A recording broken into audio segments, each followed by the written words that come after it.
what's your next classic? My next personal classic is none other than Tyranny from 2016.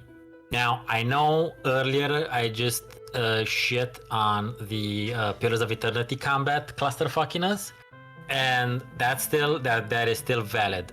Real time with pause combat is my second least favorite type of combat in an RPG, right under real time combat. The reason why it is acceptable to me in Tyranny is because Tyranny limits your party to 4 characters. So dealing with 4 characters in real time with pause, as far as I'm concerned, was a bit more survivable for me. I wasn't as clusterfucky, and everything else about the game more than makes up for my personal of real time with pause combat, or wait for orders, as some people call it. Tyranny is not only one of my personal classics, I consider it to be an underrated modern classic. I still don't think people give it the props they should. I don't exactly understand why exactly. It could be just because it didn't have a climactic ending, and in some circumstances maybe people wouldn't consider that proper for an RPG, and I can see that point, but otherwise, from a mechanic standpoint, it allows you to customize your character to a high degree. Not only that, you also have a customizable spell system, and if you play the enhanced edition, which includes 2 DLCs, which add in a bunch of content and other stuff, the game is a bit more complete. It still doesn't have it also adds a separate another possible ending. It still doesn't have the climactic sort of final battle idea that maybe some people would have wanted out of it. The ending is anticlimactic, and it was obviously that way to maybe see if it could be sequelized. But my theory there is that the issue came from the publisher. So the game was made by Obsidian, but the IP is Paradox. And if you're aware of that publisher, you know their business model is we release a game and then we release expansions for it for the next 5 to 10 years. And I think they wanted to see if that works with computer RPGs, and they got hit in the balls because it doesn't. At least, yeah. I'm gonna make one mention here. A couple of years ago, Paradox got a new CEO. Her name was Eba. She came from the online gambling area of the gaming market, and people were concerned at the time that she was gonna screw things up. I wouldn't say she screwed things up, but we did get. We got BattleTech, we got Tyranny from Paradox, but we also got the BattleTech expansions, which just add a city map and cost a whole lot of money. Which is, you think a city map, like the environment, would have been available for less or as a free update to make the game more varied, but it wasn't. Eba's not around anymore. She got replaced by the old CEO, who's back on the job for last year. You know you fucked up when they bring back the old guy. Yeah. The last guy. Because usually, like this shit happens and they replace you with someone new. But if they bring back the previous person, yeah, it means this shit is going down. We need to go back to how things were done.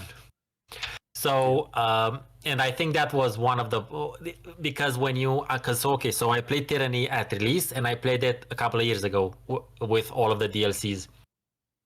And at release, and I mentioned this in my first video on Tyranny, in my first review, I do mention that after about like the 60% spot in the game of the story, you kind of jump through a lot of what should have been plot points, and the game ends.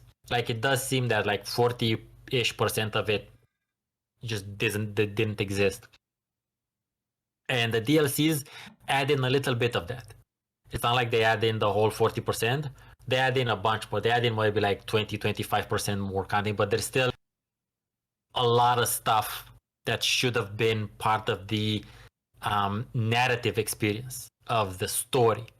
There's some plot points there that should, well, some shit that should be solved, some shit that should exist to begin with. Anyway, make a long story short, I have made no less than 3 videos about Tyranny up until now. I made a video review at release. I then made another re-review of the enhanced version, in which I talk about things that I don't talk in the original video of mine. And I also made a separate video of a deep dive video into Kairos. Basically, it's a lore video. So if you're interested in Tyranny, if you liked it, or if you just played it initially and you don't know if you should give the enhanced version a try, watch those videos of mine. With the caveat that you should do your best to buy the DLCs when they're on offer, because I didn't pay shit for them. I got them when it was free on Epic. I'm gonna keep it real. I got both full Tyranny and the entirety of Pillars of Eternity 1 free on Epic. So it is what it is. They were both free on the same day. Yeah, exactly. That was a gigantic amount of money I saved because I wanted both the games and I was gonna get them eventually. And say what you say, like have your own opinion about Epic. That's totally fine, but that sure saved me a shit ton of money. And that's all I'll say about Tyranny, just because like literally I just did 3 videos about it, and I have plans for several more. I can talk about Tyranny a fair bit, so I won't. If you want to know more about it, go to my channel and just look for the Tyranny videos. Much like the Divinity Original Sin, I hope to one day finish Tyranny as well. I started it a long time ago. Maybe one day. My next game, my personal classic, is a game that I actually finished. I finished. I even played the DLC of and finished that as well. I never got around to making a video of it. I probably should have. Really should have. It is Prey. The game called Prey. Okay. Its real name is System Shock 3. That's basically what it is. System Shock is a series that I deeply love. I played the first game a long time ago on the first computer I ever had. The kind that has a mouse and stuff, not the Russian ones, I mean. I love that game a lot. It was a bit difficult to play because I didn't have sound. The game itself had sound ripped out of it. So it would fit on even smaller disk drives. Piracy in Eastern Europe. That was kind of bad because sound is a big part of that game. They added voices into every bit of dialogue. Shodan's voice is iconic, and I hadn't heard it when I actually played it. Had no idea how it sounded. Even the developers said that making the diskette version of I was going to say Shadowrun again, of System Shock was a mistake because the audio was a big part of it. But a couple of years later, a lot of years later, the people at Arcane started to pitch the idea of, hey, Bethesda, what if we make System Shock? I mean, we made Ultima Underworld, we made Thief, System Shock's next. I mean, that's our plan. That's what we made the studio for, to basically make every game that Looking Glass made, but better. Well, somewhat better. It's debatable if Arx Fatalis was better than Ultima Underworld after a point, because the last half of it is not as good. But they started to make it. It leaked, and it was a very big uproar in the media back then, with people at the studios telling them to don't talk to anybody in the press. It was a very, very, very big scandal back then. I think Kotaku got blacklisted by Bethesda for a while because of it. But eventually, System Shock 3 from Bethesda, from Arcane, came out. They named it Prey because Bethesda hates you, and Bethesda hates Arcane as well, and they hated this game as well. I don't think they marketed basically at all. It sort of just vanished. Like, you heard it was announced. At some point, there was a release trailer, and then nothing. It had one of the best DLCs that I've ever seen in a game. It's a different game. The DLC is basically the beta of Deathloop.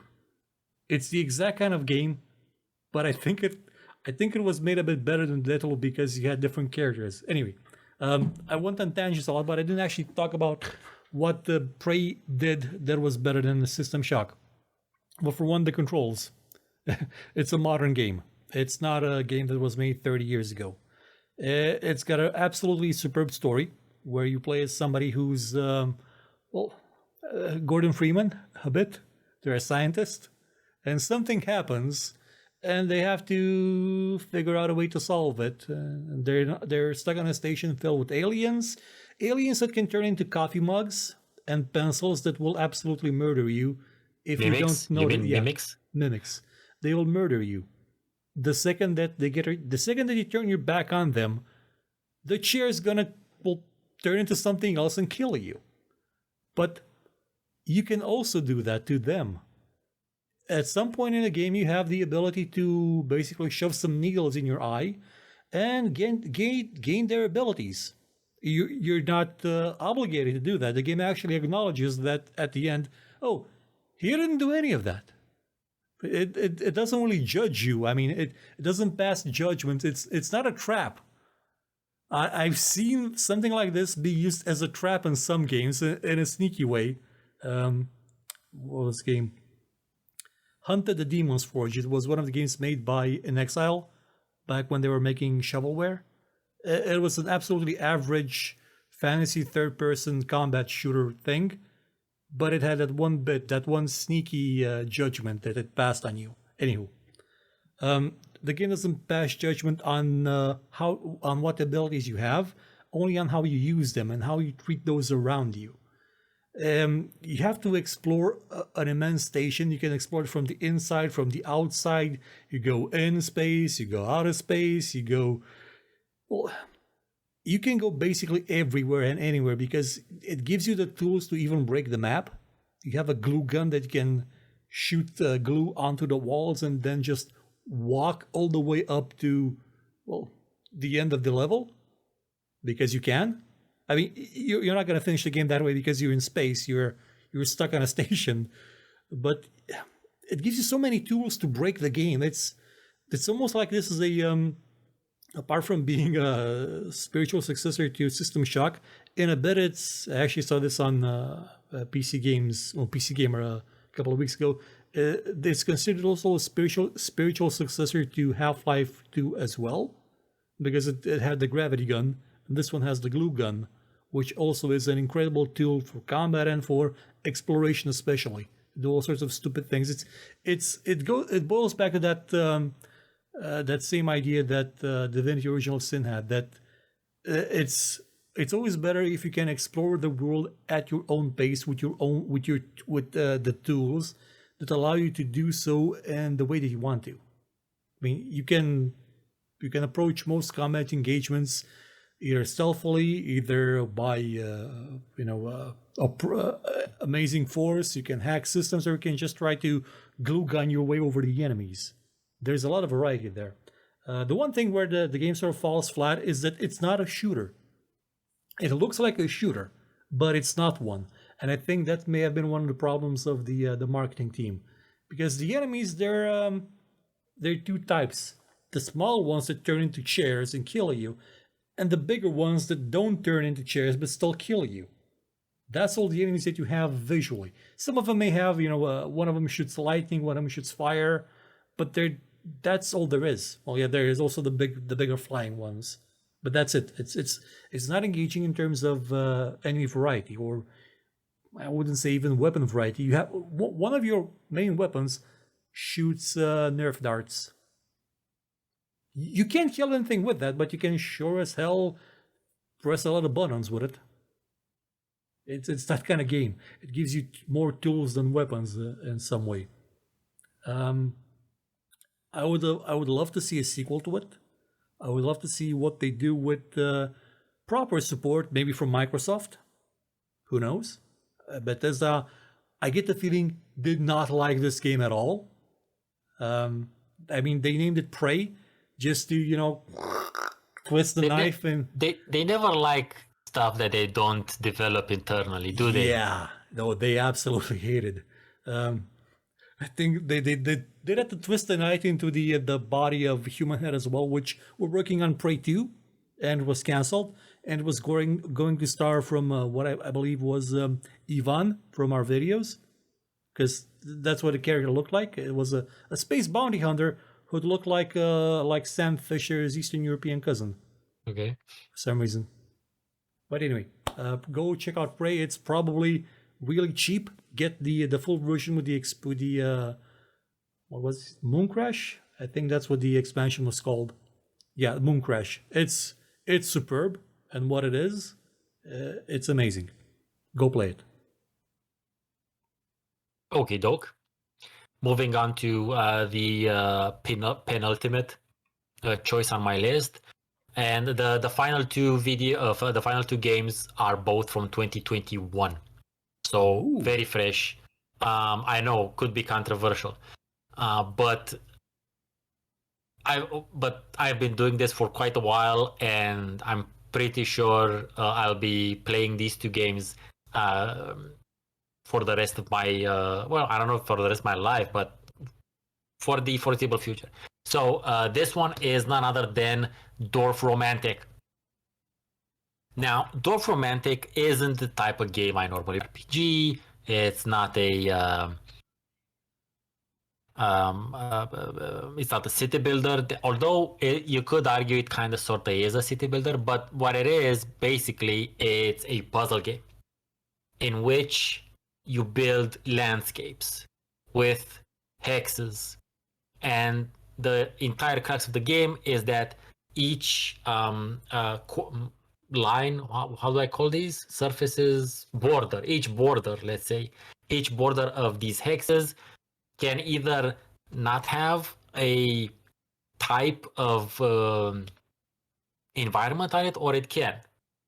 And the idea is you make points the more of these identical environments you stick together when you build like a map out of these hexes. And again, what I'm gonna say could sound insane, but playing Dwarf Romantic gave me a very similar experience to playing Tetris. And again, I'm not saying it is as good as Tetris or it is Tetris. I'm just saying it gave me the feeling of playing Tetris. It has that same mechanic of simple to understand, hard to master. And it also has the RNG factor of Tetris, because Tetris shows you the next brick. You can also see what's coming, sort of, in this one. But it's just that much more a bit different. It's that it's slightly different. It gives you, it has a bit more leeway, let's say, than Tetris does. And you can play a match of Dwarf Romantic for an insanely longer amount of time, because the more points you do, the more tiles the game gives you. And there's people out, hundreds of thousands of I have a score of hundreds of thousands. I haven't gotten nowhere close to that, because again, I don't want to get. It depends on how you play the game and how I personally use the game, because I use it for relaxation mostly, and it's a great game when I'm sick, because The music in the background is super chillaxy, and the environments you deal with are, well, for the lack of a different, for another word, romantic. They're pleasant to see. It's like rolling hills or uh, quaint villages and forests and rivers and stuff like that. And there's different biomes, so they're colored differently once in a while. So yeah, Dwarf Romantic is a game I played from the demo. So I played the demo initially, covered that. I played the early access, and then I played also the finished version, which has a few other modes of play. Which basically there is a really cool one that I use more often. Is that you have only a limited number of tiles you can place, and you just have to maximize your points. And that's a really nice uh, we used to call them lunch break games.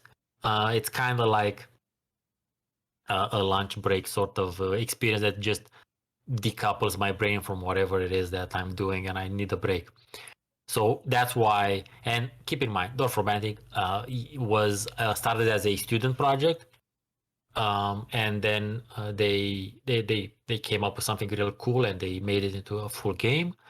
And I really do think it has Tetris-like potential to stand the test of time, just because of its simple mechanics and, at least for me, enjoyability of playing and just relaxing with it. It depends on how you feel about these sort of puzzle games. And again, I have my own reputation relating to me hating, heavily disliking certain types of puzzles. But does something really cool with concepts that have been existed for a while, such as creating your own map from tiles. That's something taken from board games, basically. Having tiles of that form, of that sort of color, also they took from Settlers of Catan. There's a lot of overlap and influence from the tabletop to this version of the game, but it is very clearly a computer game. Although I have to say, they did make a tabletop game as well. There's a tabletop version as well, and it's only in German for now because they're German. But there will be an English translation. So yeah, I am fairly confident to say that Dorf Romantic is gonna be a personal classic of mine going forward. I actually say that I played the demo of Dwarf Romantic as well. What I remember is that when you started to build a train line, if you built the station, the train eventually walked through there. It moved through Oh there. yeah, it has different tiles. So it has all kinds of achievements, and you unlock different tiles. Which again, they're both they both have a gameplay. They can help from a gameplay perspective because they offer you different options. But some of them are also just animations. So there's train animations on the rivers. There will be boats or water wheel mills. In the forest, there will be like tiles with ruins or with deer. So it also has these minor sort of achievement thingies inside. But beyond these, they're just being sort of aesthetic. They do add up. Like you will have an extra tile that the game can generate from, an extra type of tile that the game can generate and maybe help with. Because sometimes the water and railroads, those are a bit more. Those have some extra requirements usually than the rest. And Okay, so my penultimate pick for personal classic is Forza Horizon 4. Now, I hadn't played much of the Forza Horizon series up until 4. I played the demo of 3. I played it when I was trying to calibrate my new steering wheel for a review of that steering wheel, so I never got past the intro of it. So I'm not sure exactly what that game had to offer. But 4, my god. 4 is just It's a game about loving cars. Now, I haven't gotten a chance to play a lot of car games in the last couple of years, but I played a bunch of them. And one of the main series that I spent a lot of time in the last couple of years before Forza Horizon 4 was The Crew, which I hate. I spent a lot of time playing The Crew 1, but I hate it so much because I want to love it, but the game is just filled with hate because that's how Ubisoft made it. That's all they could understand. That's all they can feel for me as a player, somebody who likes cars. Hatred. Whereas in Forza Horizon 4, there's just love. And it's painfully visible in the difference between The Crew and Forza Horizon 4. That one was made by people who want you to enjoy cars, who also enjoy cars, and one of them was made by people who want to sell you DLC. And it's visible in the fact that one of the first cars you get for rallying in Forza Horizon is a Lancia. And The Crew you get you can modify your Nissan to be a rally car. No, here you have rally cars, and the cars are presented to you with love. They're presented to you with the respect that they deserve. You won't see in Forza Horizon 4 a Mercedes going backwards at 800 kilometers an hour like it's big rigs over the road racing. Because it was made by people who actually cared. Sure, the map is smaller. There isn't such a big. Well, actually, the multiplayer is more functional in Forza Horizon, which is essentially a single player game than it is an MMO, The Crew. But the thing I I think love. you need to turn this. I think you need to turn this bit into a video, just comparing. One of them wants to kill you, the other one wants to hug you. Which are you gonna pick? The Crew versus Forza Horizon 4. Yeah. And that's an idea right there. The game is just filled with things that are cool for car people. It lets you live fantasies, and it knows that those are fantasies that people have. Do you want to race a car against a giant steam locomotive over the hills of Scotland? Because you can. Yeah, you can. You can absolutely do that. You can race against a big, gigantic hovercraft. I mean, who wouldn't? Everybody's seen Rumble in the Bronx with Jackie Chan, with that big hovercraft. You can race against that thing in your car. And we hope everyone's seen Rumble in the Bronx. The thing about those races is that they're rigged. All of them are absolutely rigged so that you cannot lose, that you both pass the finish line at the same time. But the experience of actually playing it, of driving there, of how they set it up, is just beautiful. You know it's a lie. You know it's a fantasy. You're playing a game. But that's okay, because it's enjoyable. You can also customize your cars to your heart's content. You can do pretty much anything you can with them. It also, you know how every game had the obsession of putting the last man standing, the battle royale mode in everything. This one has it, and it's actually quite good. It's great. It's fantastic. I don't think anybody else put this kind of thing in a racing game at this level before. I mean, Ubisoft could have had something like this in The Crew, but they didn't, because that would have taken effort and love, compassion, for people. But anyway, Forza Horizon 4, a beautiful game, fantastic game. Have not played 5. 5 may be better, but for me, Forza Horizon 4 was just like being hugged at the end of a work day. I went home and just got into my Lancia 037 or my Porsche 944, which I haven't been able to drive in any game since Need for Speed 2000. Holy shit. Yeah. It's been that long since EA had a death grip on the license. Ah. And it's just there. And it's beautiful. So if you see it on sale, go get it. If you in any way like cars, you'll enjoy it. Also, if you love the show Top Gear, because it's in there. I mean, you're in the show Top Gear at several points. So that's it for the Forza Horizon 4. Okie doke. Now, final modern personal classic, again from 2021, and this is a city builder. This is Nebuchadnezzar. So, Nebuchadnezzar is a spiritual successor slash tribute or homage, depends, doesn't matter which one of the words you want, to all of the Impressions games. The setting might link it more to Pharaoh, let's say, yeah, time-wise, although it happens in Mesopotamia.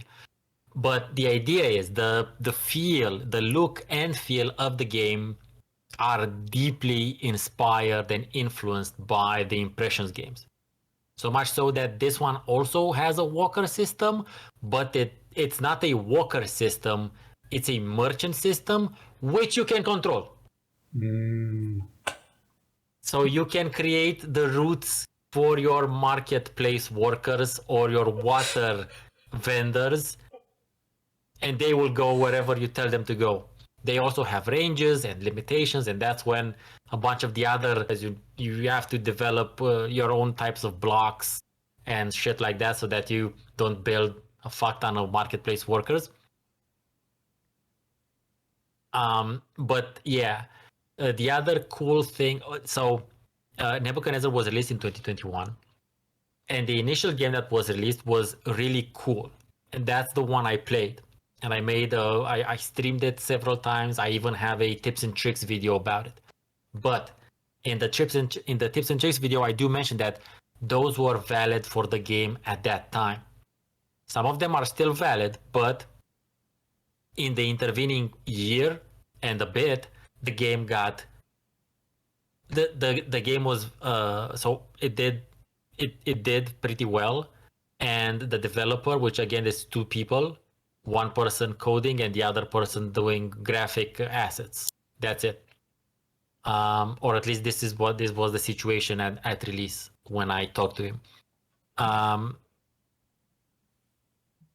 In the meanwhile, the game has been updated with more features, making it even more complex. So initially, you didn't have a lot of the pitfalls from the Impressions games. You didn't have fires, you didn't have disease, you didn't have salaries either. You didn't have these things. The game was still very challenging in terms of planning everything and coordinating and creating logistics chains. But many of these things have been added to the game in the meanwhile. So now you do have diseases, you do have fires, you do have salaries, you do have your population satisfaction and stuff like that, which is one of the reasons why I need to get back into it. Because I said I love the game and played it quite a bit at release, and then I was like, okay, I need to take a break from it and wait for stuff to update. Other things came up, channel pivot happened in the meanwhile, and I haven't played it in a year or so. But I think it's time I do a re-review of Nebuchadnezzar in 2023, because it's a completely different game by now. So if you loved the Impressions games, any of them, but you want something similar but modern, in the sense that it has quality of life improvements, modern quality of life improvements, such as the fact that you can tell your market workers where to go,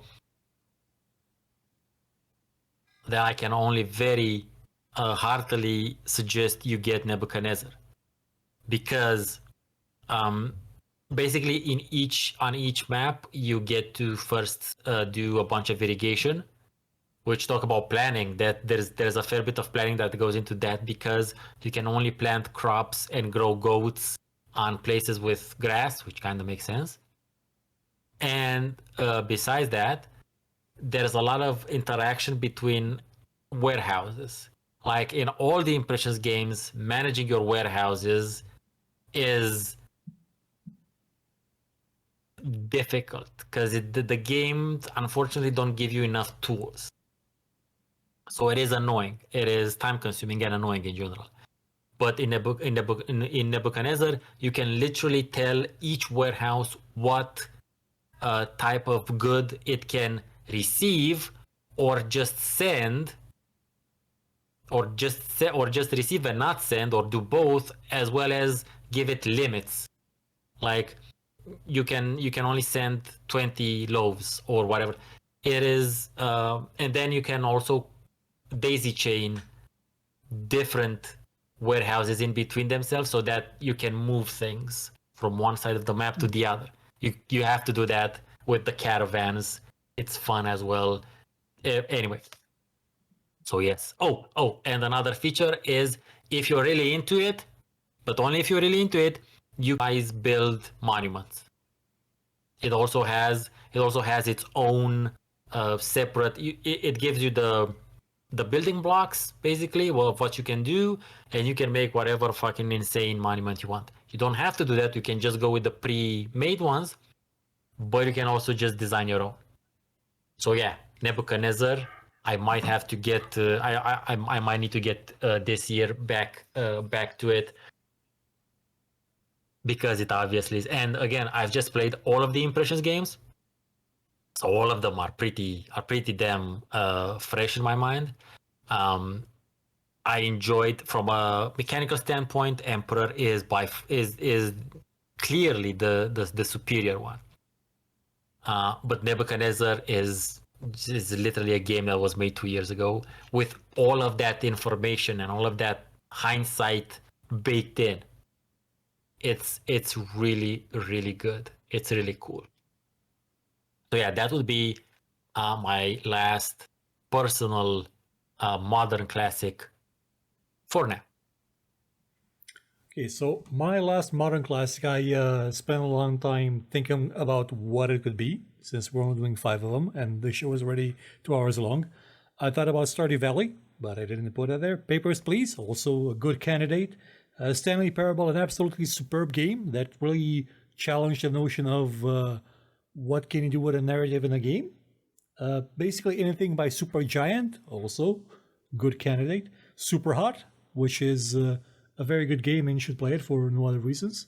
And also Kerbal Space Program, which is an superb educational game that I very much enjoyed. But my final pick for top 5 modern personal classics is Synthetic, which is a game that you may know because somebody on YouTube made basically an ad for it, disguised as a funny, somewhat obscene video, but quite popular.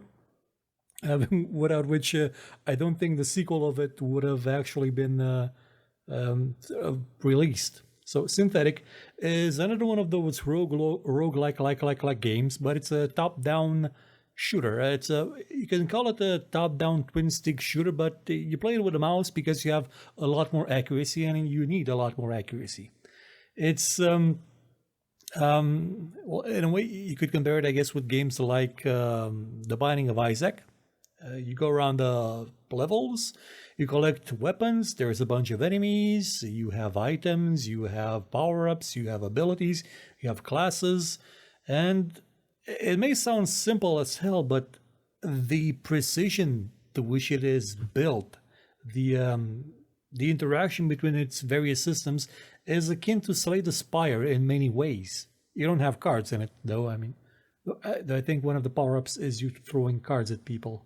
No, it was dice. It was, you roll the devil dice, and the devil dice sends down a beam of I think an orbital satellite that I don't know, a lot of items. It has a lot of items that fundamentally can change the way in which you can play a game.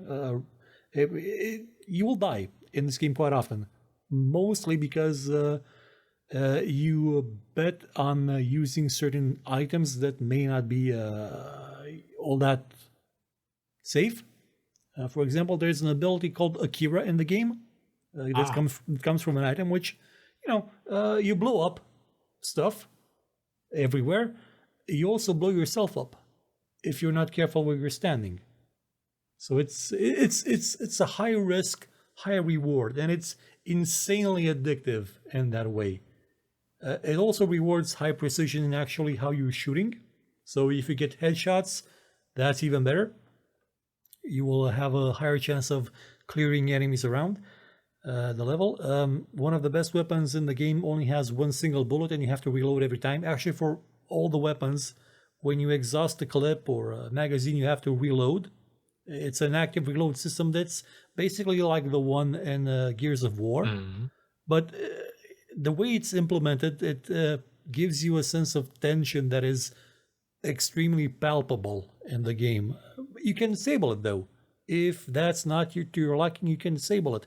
Because this game does something that a lot of roguelikes likes and a lot of games in general don't do. It lets you decide how difficult you want the game to be for you.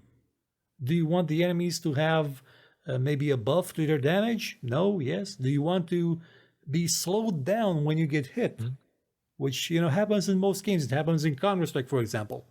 If you get hit in Counter-Strike, by a small bullet that just hit your, like your pinky toe, you're going to move slower for that second, allowing you to be shot full of holes by everybody. You can customize that difficulty, but each sort of debuff, if you will, each one of these extra difficulty settings gives more to you in terms of score, which use the score to unlock more of your classes, more of your abilities, more of your powers, more of everything. It's just a good way of building a game.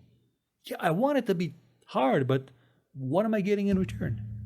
I think the last game that I saw implementing this correctly, in my opinion, was Warlord's Battle Cry, where you could activate the Iron Man mode, which didn't let you save what you wanted to, but it also gave you a 30% bonus experience to your hero, which it's a risk reward. You're gonna lose at some point, tragically, but up until then, hey, you have more experience, so maybe you're gonna win. And if you do, you're gonna go farther than you would have normally. So Synthetic, great game. What really astounded me in terms of its presentation is that although it looks like it's 2.5D, like it's a 3D model seen from up top, it's all 2D. All of those are everything in the game is sprites, everything. But they made them so well in Game Maker 2, not Unity, not anything else, that you don't actually notice that the rotation of the characters is on predefined slices, because there's so many of them. There's not 4, there's not 6, there's not 8. I think there's like 16 positions, which is a lot. Also, it has 3D audio for a 2D game. A top-down 2D game has 3D audio. There's Roombas that you can see sometimes going around the map, and you'll hear them from one ear to the other. It's a very well-made game. At some point during its life cycle, it got a free update called Legion, which added a bunch more stuff. But it did change some things. It limited the number of innate abilities that you could have, which made it a bit less customizable in a way, and it changed the way classes worked. But for the most part, it's still a great game. And there's a sequel out, which I have played. It is nice. I have not played it as much as the first one. Probably should at some point. But I think the 2D aspect of the first one really goes better with the kind of action that it has. It's a lot cleaner. You can more easily see everything on the screen. You don't have any sort of confusion of what's in the foreground, what's in the background, what's a projectile, what's trying to kill me, what isn't. It's just really well made. Very well made. So if you're into roguelike likes, stuff like that's in the same vein as The Binding of Isaac, go play Synthetic. You will not regret it. And that's my last pick of modern personal classic. Since this may or may not be part 2, we've been recording this for a while, and as Unicom stated at the beginning, we don't know if we'll be able to do another one of these this year. We always hope we can, but life and stuff. However, I think we're both glad we got to do another one because uh, we enjoy doing these as well, but life doesn't always enjoy allowing us to do it. Oh no, it hates it. So it's because we've tried recording on like at least two previous times, like separate things past year, and our schedules just did not work with each other. But yeah, I hope those of you who still hang around Unicom's channel and enjoyed our previous stint, our previous GameTales series. Hopefully, you'll enjoy this one as well because we've been meaning to do this one for quite a while, and we also think it's a good sort of subject matter. It's nothing too too in the news, so it's something you can watch even in 5 years' time, or maybe we'll make another one in 5 years' time, an update. Mm. That's gonna be a fair bit of time in the future. Looking forward to seeing that Star Citizen is a modern classic now that it's out in beta Yeah. in I don't think five it's gonna be years. out in five. Oh, I hope it is. Like, I legitimately am excited for that game still because I keep seeing what they're Okay. making. It's stupid, but they're making something amazing. Well, it's nice that you're still excited about it. Like that's a big that's a rare thing for people our age and our degree of jadedness. Yeah.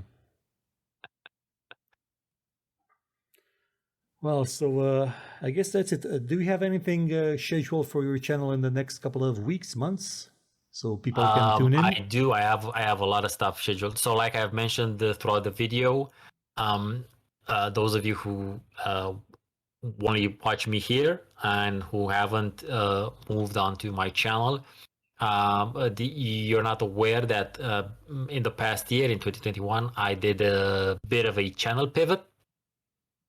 So, if last time you remember, I used to do mainly indies, I now do more or less almost exclusively older games, let's say, specifically around the end of the 90s and first half of the 2000s.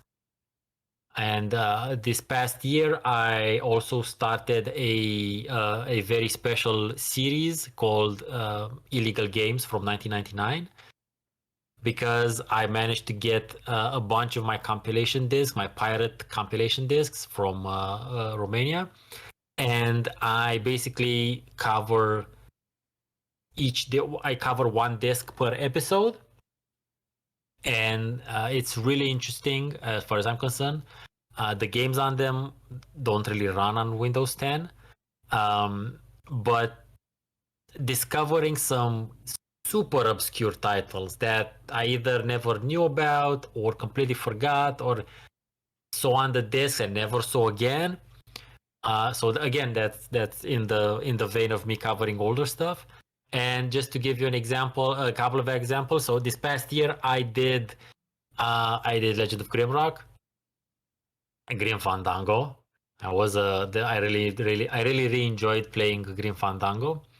I did a ginormous deep dive into Drakenzang, the Dark Eye. Um, like I said earlier, I covered Emperor Rise of the Middle Kingdom, and also a what proved to be fairly controversial take on Indiana Jones and the Fate of Atlantis. So that's what I've been doing on That my game belongs in the museum. yep, it definitely does. Um, so that's what I've done this past year, and just to give you like a suggestion of what I'm covering this next year, Project IGI, Age of Wonders 1, Ooh. Dune 2, 2000 to end 2000. I think I'm gonna make a video that just smashes them. Worms Armageddon. Those are just like 4/5 titles that I plan on covering this year, and a bunch of other what I hope to be interesting projects in between. But again, yeah, I've also started a physical PC game collection, so I do videos about that, like pickup videos and thrifting videos. Yeah, I've become super interested in basically circling back into my gaming history and either playing games, finishing games I never got to finish, such as like Drakensang, for instance, or playing games I never got to play when they were released for whatever reason, such as Age of Wonders. I'm really digging Age of Wonders 1. For whatever reason, I don't know why I didn't play it at the time. Anyway, so yeah, that's what's gonna happen. That's what's been happening and what's gonna happen on my channel. If any of you who haven't yet jumped ship are interested in checking it out. Well, I know you're fairly pessimistic about your channel because I yeah. saw the video. Starting a new second job. I mean, the day job is still going on. That's not going away. But I'm starting another job. I think I can't do it parallel because of contract reason. I have to do it after it. So it probably gonna have very little time to actually make videos anymore again, like it was from 2019 to 2022 when I lost my second job.